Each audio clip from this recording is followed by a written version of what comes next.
Astaghfirullah. Bismillahirrahmanirrahim.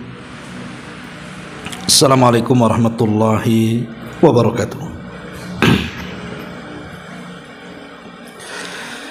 Alhamdulillah wassalatu wassalamu ala Rasulillah wa ala alihi wa sahbihi wa mawalah wa la hawla wa la quwata illa billahi wa ba'du. Alhamdulillah, segala puja dan puji hanya milik Allah subhanahu wa ta'ala. Salat dan juga salam terhadiahkan kepada Rasul kita Nabi besar Muhammad sallallahu alaihi wa ala alihi wasallam. Kita lanjutkan kajian kita, masih membahas kitab Bahjah Qulubil Abrar karya Syekh Abdurrahman ibn Nasir As-Sa'di rahimahullahu ta'ala. Dan kita masuk pada poin ke-51 halaman ke-177 tentang tercelanya ambisi menjadi pemimpin. Kita baca hadisnya. An Abdurrahman ibni Samurah radhiyallahu anhu qala qala li Rasulullah sallallahu alaihi wasallam, ya Abdurrahman ibna Samurah, la tas'alil imarata fa innaka in utitaha an mas'alatin wukilta ilaiha wa in utitaha an ghairi mas'alatin u'inta 'alaiha wa idha halafta an yaminin fara'aita ghairaha khairan minha fa'til ladhi huwa khairun wa kafir an yaminika. Muttafaqun alaih. Kata Nabi sallallahu alaihi wasallam dari hadis Abdurrahman ibn Samurah radhiyallahu an, dia berkata,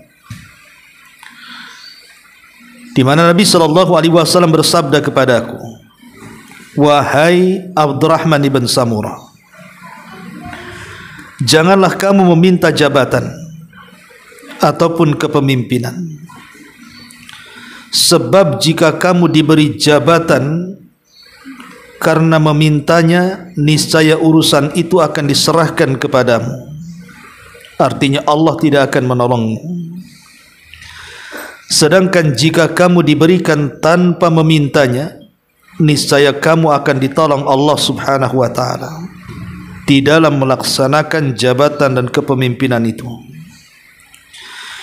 Dan apabila kamu masuk ke dalam sumpah dengan sebuah sumpah, kemudian kamu melihat ada yang lebih baik darinya, kerjakanlah yang lebih baik darinya dan bayarlah kafarah, tebusan dari sumpah-sumpahmu itu. Taib, masyarul muslimat yang dimuliakan Allah subhanahu wa ta'ala, hadis ini menjelaskan kepada kita tentang bahaya meminta jabatan, meminta sebuah kepemimpinan. Karena Nabi sallallahu alaihi wasallam bersabda dalam hadis yang lain, innakum satahrisuna 'alal imarati wa innaha satakunu nadamatan wa hasratan fa ni'mat al-murdi'atu wa bi'satil fatimatu. Kata Nabi sallallahu alaihi wasallam, kalian akan rakus terhadap jabatan, padahal jabatan akan menjadi penyesalan pada hari kiamat. Ia adalah seenak-enaknya penyusuan dan segetir-getirnya penyapihan. Taib, masyarul muslimat yang dimuliakan Allah azza wa jalla, kenapa kemudian Nabi sallallahu alaihi wasallam menasihati sahabat Abdurrahman ibn Samurah agar menjauhi meminta kedudukan, meminta pangkat ataupun jabatan. Karena biasanya orang yang jatuh kepada posisi jabatan ataupun kepemimpinan, maka akan timbul dosa-dosa tanpa sadar yang mengakibatkan akan menghancurkan kehidupannya. Karena biasanya seorang yang masuk pada dunia kepemimpinan, entah dia jadi presiden, entah dia jadi menteri, entah dia jadi pemimpin daerah dan begitu seterusnya, biasanya kalau sudah masuk kepada ranah atau dunia seperti itu, maka mereka akan mudah menghalalkan yang Allah haramkan. Bahkan akan masuk kepada sifat-sifat yang sangat tercela. Seperti umpamanya orang-orang yang masuk pada dunia seperti itu pasti akan menginginkan sebuah ar-rif'atu wal jah. Rif'atu wal jah itu artinya kedudukan yang tinggi, ingin dihargai, ingin dihormati, ingin dimuliakan. Dan itu terlihat ketika para pemimpin ini sudah tidak menjadi pemimpin. Kita bisa melihat ketika dia menjadi pemimpin, subhanallah, kemana-mana ada bodyguard yang mengikutinya, menggunakan protokoler dan begitu seterusnya, dihormati, disanjung dan begitu seterusnya. Tapi ketika kemudian kepemimpinannya sudah selesai, sudah purna tugas atau sudah menjadi pensiun, banyak kemudian orang yang stres, seolah-olah dia terkena penyakit yang kita sebut dengan sesuatu yang belum siap dihadapi dia. Sehingga banyak kemudian yang jatuh jadi pemimpin itu merasa saja dia masih jadi pemimpin. Apa istilahnya itu? Kalau dalam penyakit-penyakit orang yang dulunya pernah sukses, tiba-tiba kemudian dia sudah hilang suksesnya, post power syndrome itu apa itu namanya? Itu biasanya terjadi kepada para pejabat yang sudah tidak menjabat. Makanya juga saya pernah melihat ada teman-teman itu yang dulunya dihargai, dihormati ketika bekerja di pemerintahan, kemudian setelah pensiun itu kayak orang stres. Jadi kalau ketemu itu ceritanya seolah-olah dia masih menjabat saja, padahal sudah pensiun, sudah jadi rakyat biasa. Ya, itu karena ketika dia menjadi pemimpin itu niatnya sudah tidak benar. Hubbu rif'ah namanya. Dia cinta supaya dihargai, dihormati dan dimuliakan. Atau boleh juga hubbul mal, karena cinta harta. Sebelum menjadi pemimpin mungkin kekayaannya tidak seberapa. Mungkin kalau di negara kita kan ada laporan kekayaan gitu kan. Tapi setelah menjabat 1 periode, 2 periode, atau boleh jadi mungkin nambah menjadi 3 periode, itu kekayaannya meningkat. Ya karena boleh jadi ketika dia menjadi pejabat semua dimudahkan. Bahkan boleh jadi dunia yang menghampiri dia, bukan dia yang menghampiri dunia, walaupun dengan cara yang culas dan tidak benar kan begitu. Tapi lihat setelah kemudian tidak menjabat lagi, ketika mungkin mulai banyak orang yang menjauhi dia, maka kekayaannya sedikit demi sedikit terkuras habis, dan itu menjadikan stres hidupnya. Dan itu bagian daripada penyesalan dalam hadis ini. Atau boleh jadi hubbus syuhrah, dia cinta ingin popularitas, ingin terkenal. Ketika menjadi pejabat, pemimpin, atau apalagi sampai keluar di medsos gitu ya, di televisi-televisi, di koran-koran, di media-media elektronik yang lainnya, itu sewaktu dia menjabat selalu tampil di depan media, dan itu kebanggaan bagi dia. Tapi setelah tidak menjabat lagi, sudah tidak lagi diliput, mulailah dia stres.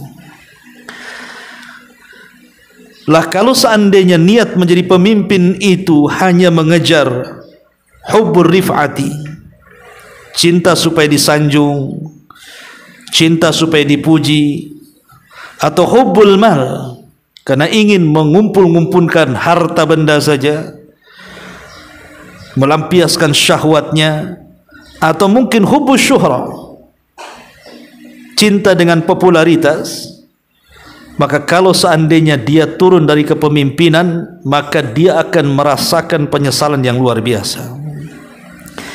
Itulah kenapa tanggung jawab pemimpin itu besar. Di sini Nabi SAW menasihati Abdullah ibnu Samurah di sini dan mengatakan, jangan kamu meminta jabatan. Sebab jika kamu diberikan jabatan sementara engkau tidak pantas untuk mendapatkan jabatan itu, niscaya urusannya akan diserahkan kepada kita. Maknanya Allah tidak akan membantu kita. Tapi kalau seandainya orang yang meminta kita karena disangkanya atau mungkin dikiranya kita layak untuk menduduki jabatan itu, dan orang-orang mempercayainya kepada kita, dan kita akhirnya menerima karena bukan kehendak kita, tapi orang lain berkehendak, masyarakat yang berkehendak karena melihat kemampuan kita, maka kalau dia kemudian mendapatkan jabatan dengan bismillah, maka insyaallah dia akan ditolong oleh Allah Subhanahu wa taala. Ma'asyiral muslimin wal muslimat rahimani wa rahimakumullah. Satu hari seorang sahabat namanya Abi Dzar Al-Ghifari radhiyallahu anhu, dia datang kepada Nabi SAW dan meminta jabatan dan mengatakan, ala tasta'miluni ya Rasulullah, Rasul, angkatlah aku menjadi pemimpin. Maka Nabi SAW langsung menepuk kedua bahu Abi Dzar Al-Ghifari radhiyallahu anhu dan mengatakan, ya Aba Dzar, innaka dhaif. Wahai Aba Dzar, kau ini lemah. Wa innaha amanah, kepemimpinan ini amanah.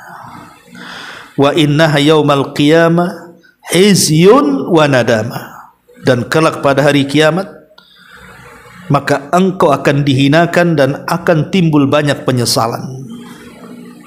Illa man akhadhaha bihaqqiha, kecuali orang yang mengambil dengan kapasitasnya. Wa addalladzi alaihi fiha, dan dia betul-betul mengerjakannya dengan amanah di pundaknya. Lihat bagaimana Nabi SAW mengatakan kepada Abu Dzar, ya Abu Dzar, kau ini lemah. Dan itu yang terjadi. Potret kepemimpinan negeri kita ini bukan karena dia punya skill leader terbaik untuk menjadi pemimpin, tidak, tapi kebanyakan karena banyak masanya, mungkin dia public figure, artis dan yang semacamnya, apalagi pemilihan dengan banyaknya suara, tak jarang juga kemudian menggunakan serangan pajar dan yang semisalnya, akhirnya terpilih.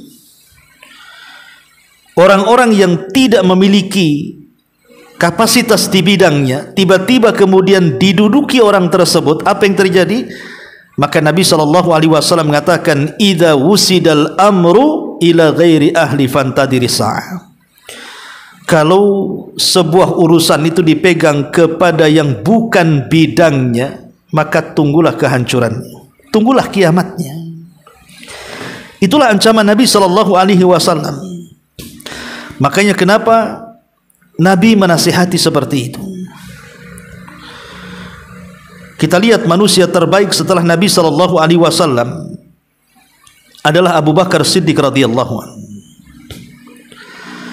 Ketika Abu Bakar Siddiq radhiyallahu anhu mendengar saat wafatnya Nabi SAW pun jasad Rasul belum dikuburkan, dia mendengar orang-orang Ansar sedang mengadakan pertemuan dan meniatkan untuk mengangkat Sa'd bin Ubadah, pemimpin Khazraj, menjadi pengganti Nabi SAW. Maka Abu Bakar datang menggandeng Umar dan juga Abu Ubaidah ibn al-Jarrah, kemudian menjelaskan siapa yang layak menjadi pemimpin. Ketika itu Umar bin Khattab radhiyallahu anhu langsung ditarik tangannya oleh Abu Bakar Siddiq radhiyallahu anhu. Kemudian dikatakan baiatlah Umar. Kemudian setelah itu mengambil tangan Abu Ubaidah atau baiatlah Abu Ubaidah. Keduanya layak untuk menjadi pemimpin. Subhanallah. Lihat bagaimana manusia terbaik, padahal tidak ada manusia terbaik setelah Nabi kecuali Abu Bakar Siddiq radhiyallahu anhu. Tapi dia justru menarik tangan Umar dan Abu Ubaidah dan mengatakan baiatlah salah satu dari keduanya, karena salah satu dari keduanya layak untuk menjadi pemimpin. Tapi Umar bin Khattab radhiyallahu anhu pun sadar bahwa ada yang lebih layak dibandingkan dia. Siapa? Abu Bakar. Makanya Umar mengatakan, aku tidak akan menjadi khalifah kalau dalam rakyatku ada orang yang namanya Abu Bakar. Di zaman dulu, ketika mereka ditawari menjadi pemimpin, mereka saling mundur dan tidak mau saling maju. Ketika ada orang yang terbaik di antara mereka, maka mereka akan mendahulukan orang yang terbaik di antara mereka, karena mereka tahu bahwa tanggung jawab seorang pemimpin ini besar. Kalau dia baik, maka dia akan mendapatkan kebaikan rakyatnya. Tapi kalau dia jahat, dia akan menanggung dosa rakyatnya. Dan itulah isi daripada surat Nabi ketika menyurati Raja Herakli. Ketika dalam surat itu Nabi SAW mengatakan Bismillahirrahmanirrahim, dari Muhammad ibn Abdullah, Rasulullah dan hambanya, kepada Raja Herakli, pemimpin Romawi. Kata Nabi SAW, masuklah Islam, engkau akan selamat. Kalau tidak, engkau akan menanggung dosa orang-orang Arisiyin. Maksudnya rakyat daripada Herakli. Isyarat daripada tulisan Rasul dalam risalah kepada Herakli ini menunjukkan bahwa dosa yang akan ditanggung oleh pemimpin kalau dia tidak adil, maka akan banyak dosa yang ia akan bawa menghadap Allah Subhanahu wa ta'ala. Satu orang yang kita zalimi di dunia saja akan dihadapkan di hadapan Allah Subhanahu wa ta'ala dan akan terjadi qisas. Umpamanya saya mengambil barang ibu dan saya mencurinya dan tidak mengembalikannya di dunia, maka ibu akan datang kepada saya di hadapan Allah, kemudian akan mengambil pahala yang saya miliki sesuai dengan dosa yang saya lakukan kepada ibu. Itu yang disebut dengan al-qisas yaumal qiyamah. Macam mana kalau seandainya zalimnya ini bukan satu orang? Bagaimana kalau zalimnya itu bukan satu orang, tapi satu rakyat negara yang jumlahnya bukan ratusan, ribuan jiwa? Kalau mereka dizalimi, macam mana dia akan menghadap Allah dengan pertanggungjawaban atas kezaliman yang ia lakukan kepada rakyatnya? Na'udzubillah. Maka dia akan menjadi manusia yang paling bangkrut pada hari kiamat. Itulah yang dinyatakan di sini, kata Nabi kepada Abdullah ibn Samurah, kalau engkau meminta jabatan sementara engkau tidak layak di situ, maka engkau tidak akan ditolong. Tetapi kalau seandainya orang-orang yang meminta dirimu untuk menjabat dan engkau layak di situ, maka Allah akan berikan pertolongan. Ma'asyiral muslimin wal muslimat rahimani wa rahimakumullah. Sampai-sampai Imam Abi Dawud meriwayatkan dari sahabat yang bernama Abu Maryam Al-Ajdi radhiyallahu an. Dia mengatakan, dakhaltu ala Muawiyah.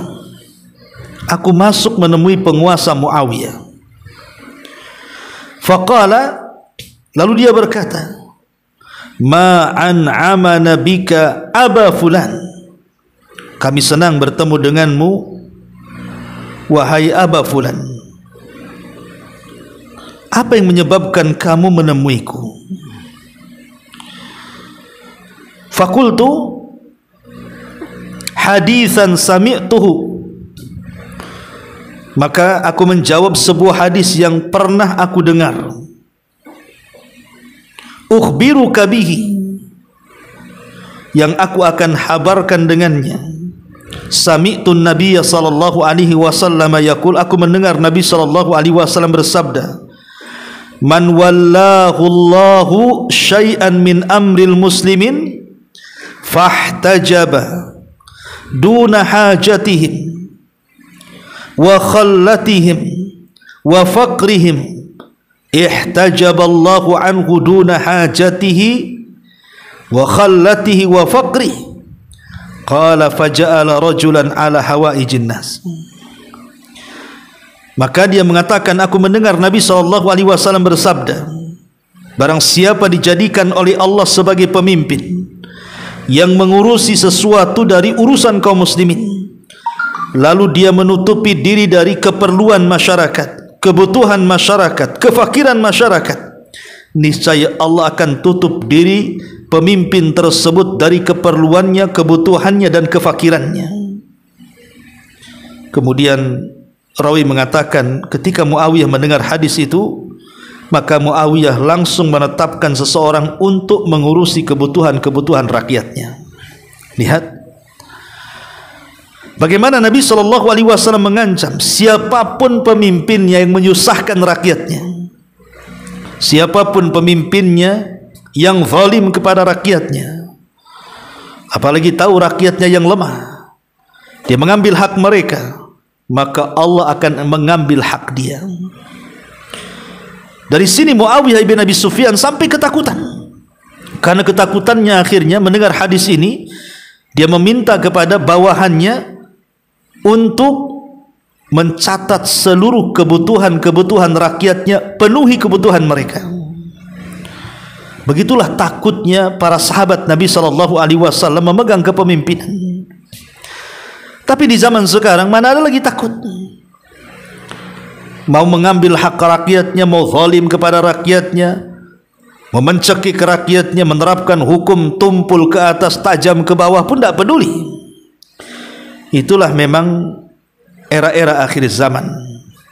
Padahal Abu Bakar Siddiq radhiyallahu anhu saat menjadi pemimpin, ketika awal dilantik menjadi khalifah, apa pidato yang harusnya menjadi pelajaran kepada siapapun dari para pemimpin-pemimpin negara? Kata Abu Bakar Siddiq radhiyallahu an, ayyuhan nas, wahai manusia, qad wullitu alaikum wa lastu bi khiyarikum. Aku sudah diangkat sebagai pemimpin kalian, sementara aku bukan manusia yang terbaik di antara kalian. Fa in ra'aitumuni ala haqqin fa'inuni. Hei rakyatku, kata Abu Bakar, kalau seandainya engkau melihat dariku sebuah kebaikan yang aku terapkan dalam kebijakanku, tolong aku, bantu aku, support aku. Wa in ra'aitumuni ala batilin fasaddiduni.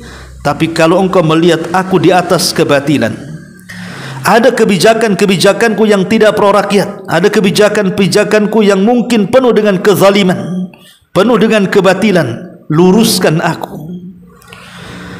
Lihat bagaimana Abu Bakar Siddiq radhiyallahu anhu, dia meminta kepada rakyatnya, kalau dia memutuskan sebuah kebijakan dan kebijakan itu pro rakyat, sokong, dukung, tolong. Tapi kalau kebijakan itu membuat susah rakyatnya, apalagi penuh dengan kezaliman dan kebatilan, tolong luruskan aku. Kemudian kata beliau, atiuni ma ata'tullaha fikum. Kalian boleh mentaati aku, kata Abu Bakar, selama aku mentaati Allah. Fa idza asaituhu fala ta'ata li alaikum. Tapi kalau kalian melihat aku bermaksiat kepada Allah, jangan pernah kalian taati kepemimpinanku. Lihat, Abu Bakar Siddiq radhiyallahu anhu betul-betul ingin berhukum dengan hukum Allah, karena tidak ada hukum yang lebih adil dibandingkan Al-Quran dan Sunnah Rasulullah. Makanya dia mengatakan, selama aku taat kepada Allah, selama aku taat kepada Rasulullah, taati aku. Tapi selama aku bermaksiat kepada Allah, selama aku bermaksiat kepada Rasulullah, jangan pernah taat kepada aku. Kemudian Abu Bakar mengatakan, ala inna aqwakum indi adh-dhaif hatta akhudhu ahaqqa lakum. Kata Abu Bakar, sesungguhnya orang kuat di antara kalian adalah lemah di sisiku, sampai hatta akhudhal haqqa lahu, sampai aku mengambil hak dia. Wa ada'afukum indi al-qawiyyu hatta akhudhal haqqa minhu. Dan orang yang paling lemah di antara kalian adalah orang yang paling kuat di sisiku, sampai aku mengambil haknya. Subhanallah. Lihat bagaimana kepemimpinan Abu Bakar, betul-betul membela rakyatnya. Siapa yang merasa kuat di sisi rakyatnya, maka di sisiku dia orang yang paling lemah. Karena biasanya orang yang kuat itu cenderung menindas. Orang yang paling kuat itu cenderung untuk berbuat jahat dan zalim. Makanya Abu Bakar ingin membentengi rakyatnya, seolah-olah Abu Bakar mengatakan, aku adalah backing kalian. Tenang, jangan takut dengan orang-orang yang kalian anggap itu kuat, karena engkau punya aku.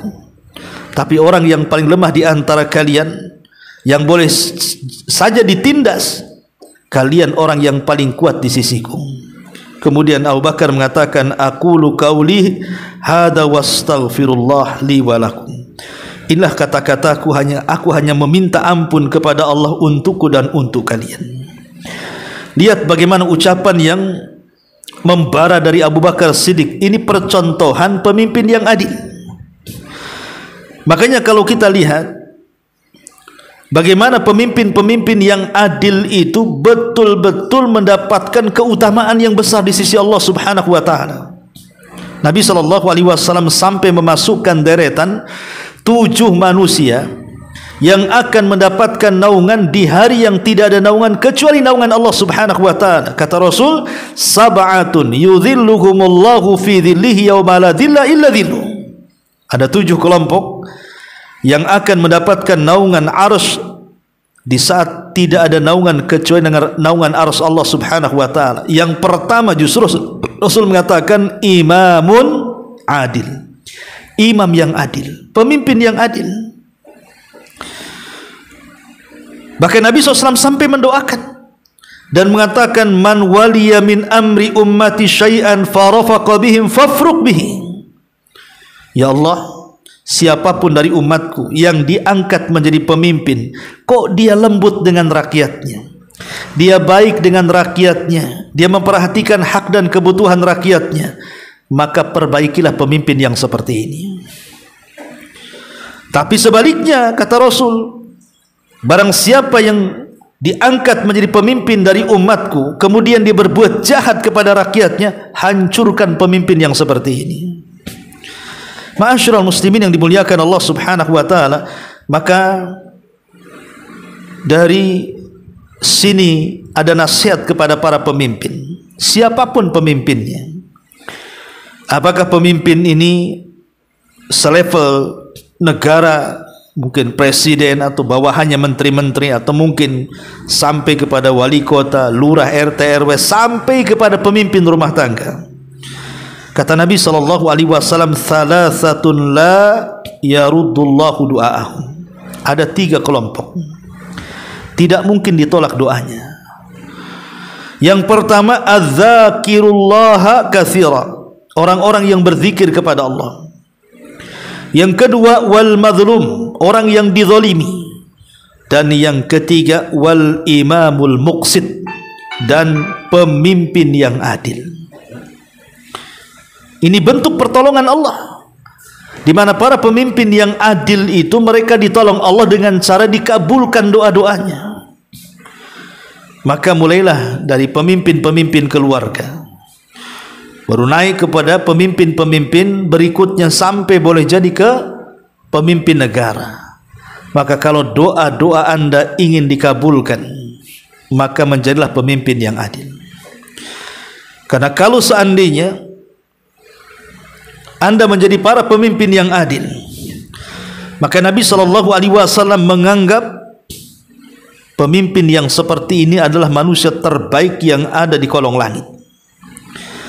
Kata Nabi SAW, ala ukhbirukum bihiyari umaraikum wa syirarihim. Maukah aku kabarkan kepada kalian pemimpin-pemimpin terbaik dan pemimpin-pemimpin terburuk, kata Rasul.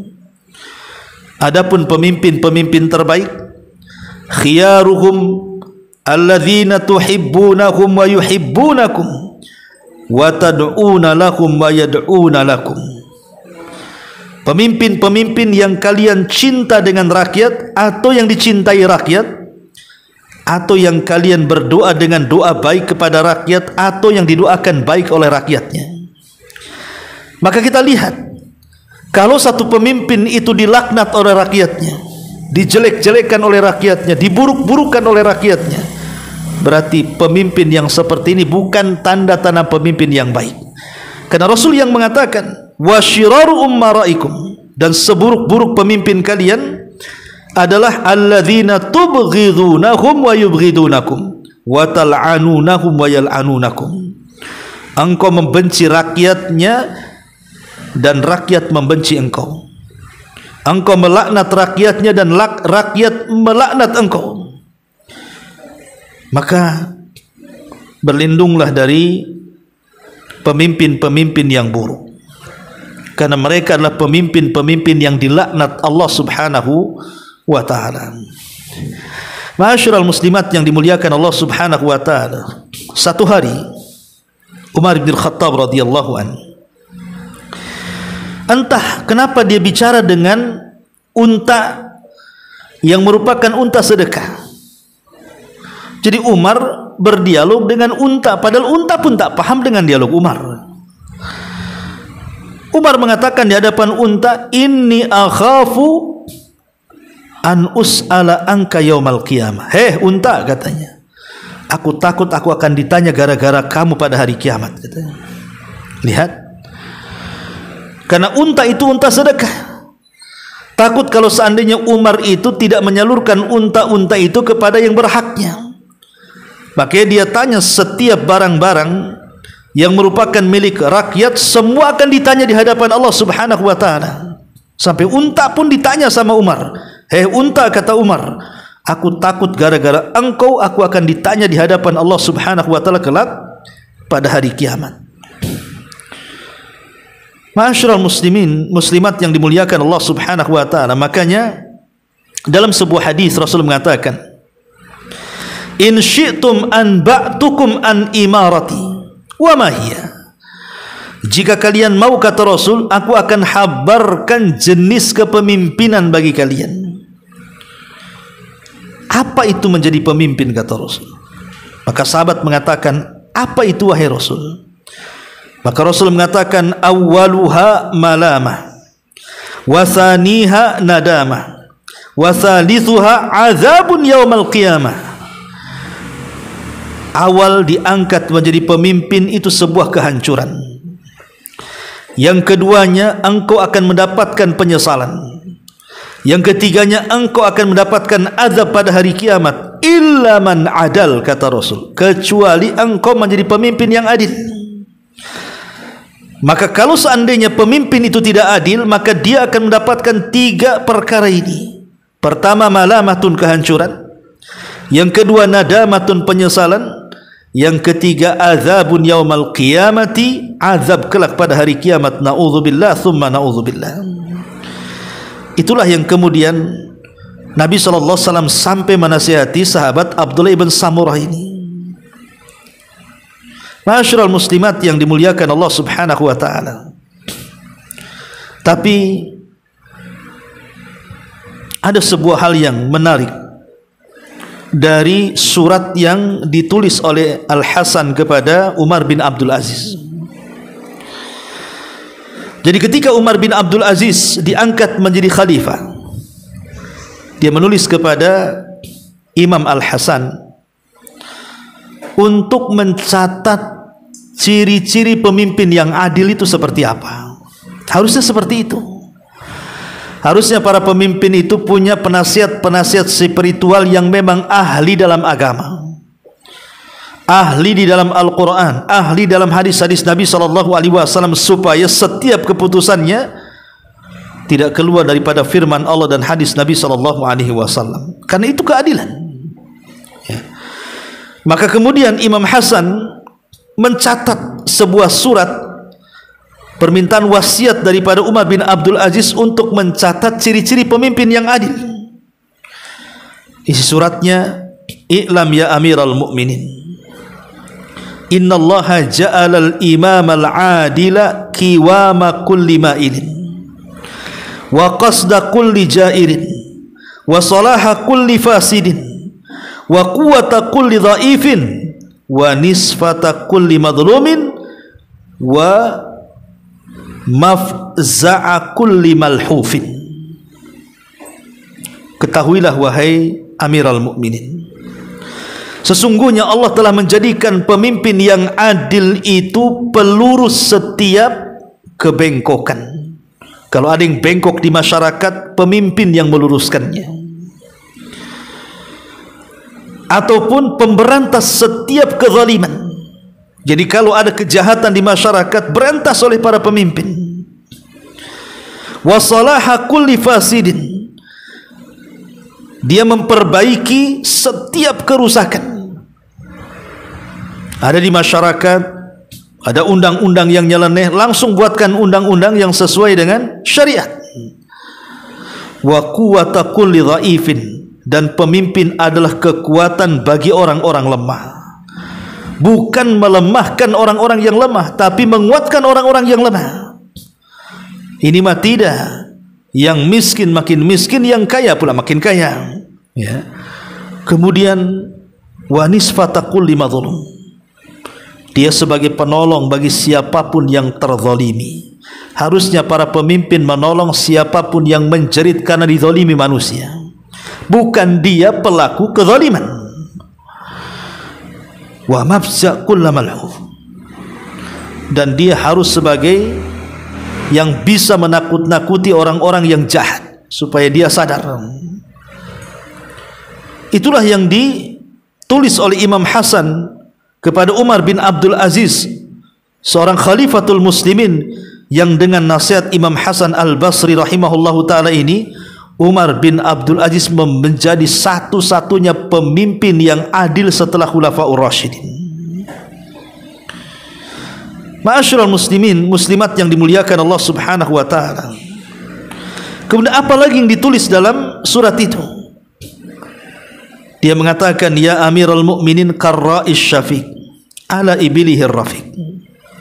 Wahai imam, wahai Amirul Mukminin, jadilah pengembala yang memiliki sifat lembut kepada hewan gembalaannya. Itulah makanya Nabi SAW dikatakan oleh ahli sejarah, min ra'il ghanami ila ra'il umami, atau min riayatil ghanami ila riayatil umami. Nabi itu dididik oleh Allah mulai jadi pemimpin kambing-kambing menjadi penggembala, akhirnya terdidik menjadi pemimpin umat manusia. Dari mana Nabi SAW mendapatkan percontohan menjadi pemimpin umat selembut itu? Saat dia menggembala kambing, mendapatkan sifat-sifat itu. Makanya kemudian dia mengatakan, wahai Amirul Mukminin, jadilah seorang penggembala yang lembut kepada gembalaannya. Ya Amirul Mukminin, wassil yatama wa khazzin masakin wa yurabbi saghirahum wa yamunna kabirahum. Wahai Amirul Mukminin, perhatikan anak-anak yatim, perhatikan orang-orang miskin, berikan pendidikan anak-anak kecil di antara mereka, sayangi orang-orang yang sudah tua di antara mereka.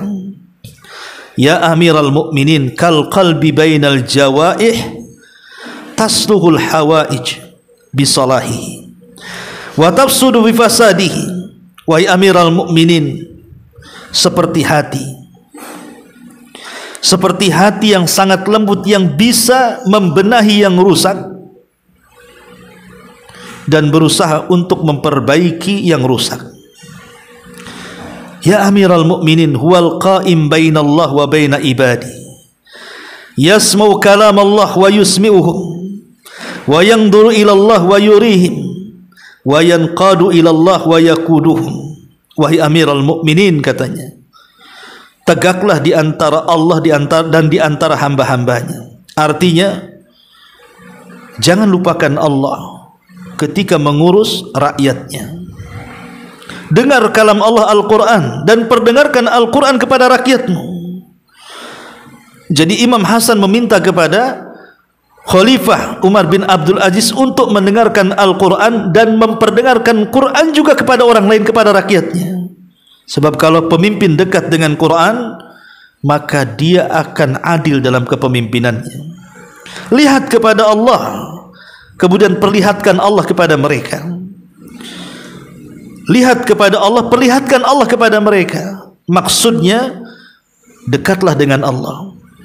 Kemudian setelah dekat dengan Allah, ajak rakyatnya untuk lebih dekat dengan Allah Subhanahu wa ta'ala.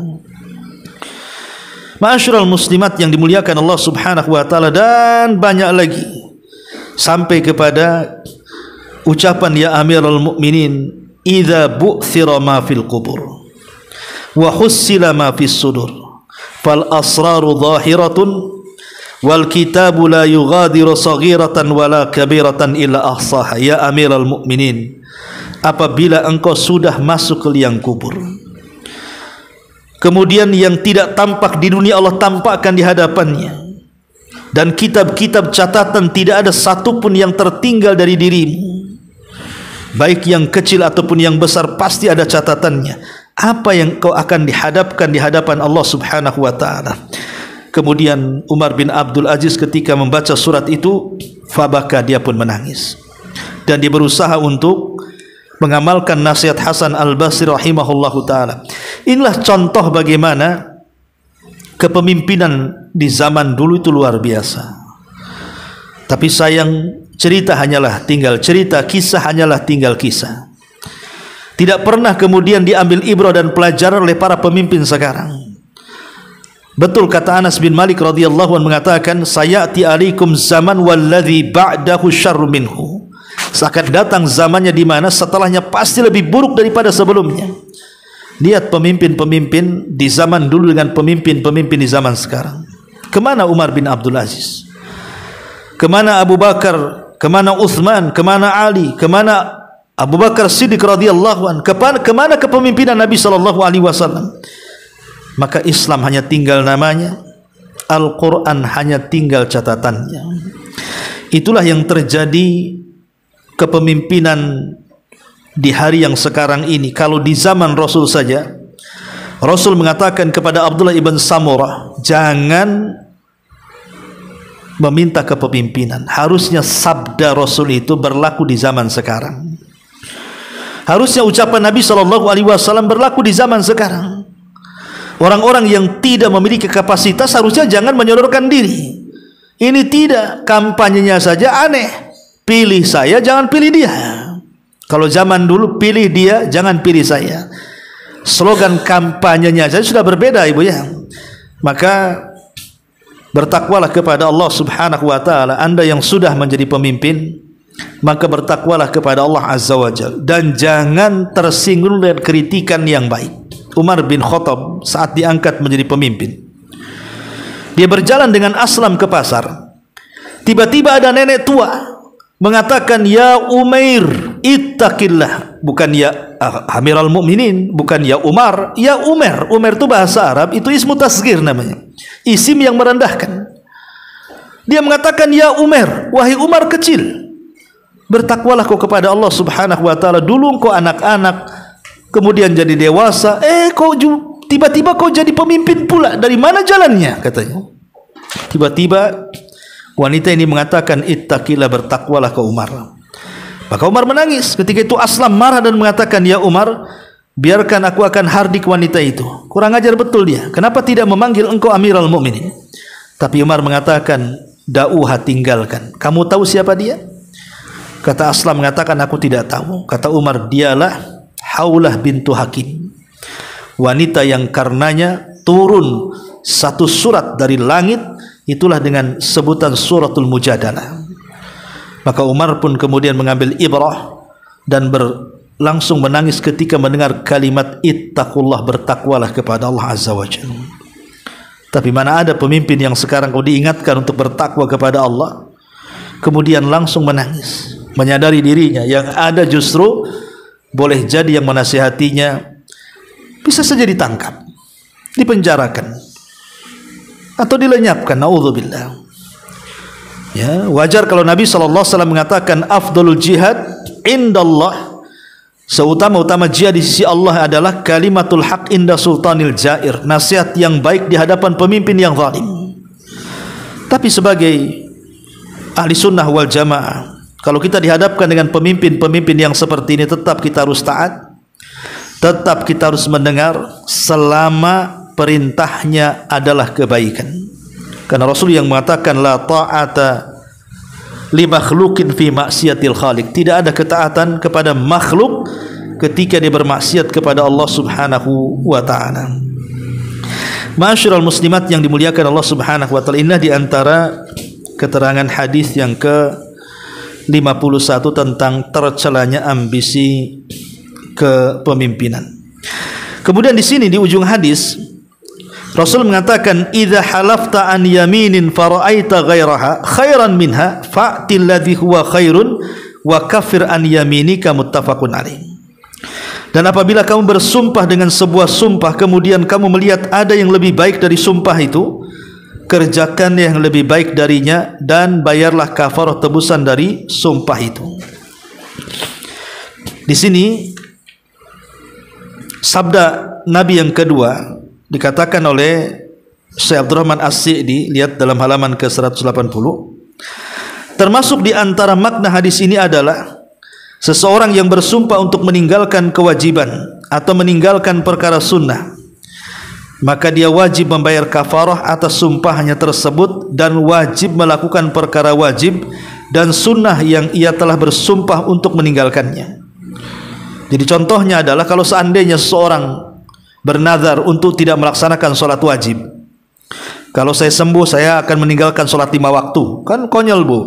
Ya, kalau saya sembuh saya tidak akan sholat rawatib, kan bego orang yang ngomongin. Maka orang yang seperti ini dia harus bayar kafarah. Kalau sembuh bayar kafarah, tetap laksanakan sholat wajib dan laksanakan sholat sunnah. Itu maksudnya. Ya. Termasuk pula seseorang yang bersumpah untuk melakukan sesuatu yang diharamkan atau perkara yang dibenci makruh, maka dia diperintahkan untuk meninggalkan perkara yang diharamkan atau perkara yang dibenci itu dan bayar kafarah atas sumpahnya. Atau dia bersumpah, kalau saya sembuh saya akan maksiat lagi, saya akan zina lagi, saya akan khamar lagi. Maka setelah sembuh jangan kemudian diikuti nazarnya, tapi bayar kafarah kemudian hentikan maksiatnya. Kemudian kata beliau, 4 macam yang disebutkan itu termasuk dalam sabda fa'til ladzi huwa khairun, kerjakan yang lebih baik dari sumpahmu itu.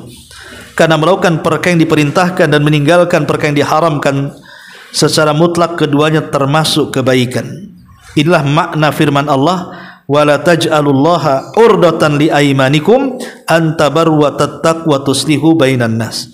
Dan janganlah kalian jadikan nama Allah dalam sumpahmu sebagai penghalang untuk berbuat kebaikan, takwa dan menciptakan kedamaian di antara kalian. Ya, inilah di antara poin dari hadis yang ke-51. Wallahu a'lam bishawab. Ini yang bisa saya sampaikan sebelum saya tutup. Kalau ada yang bertanya silahkan.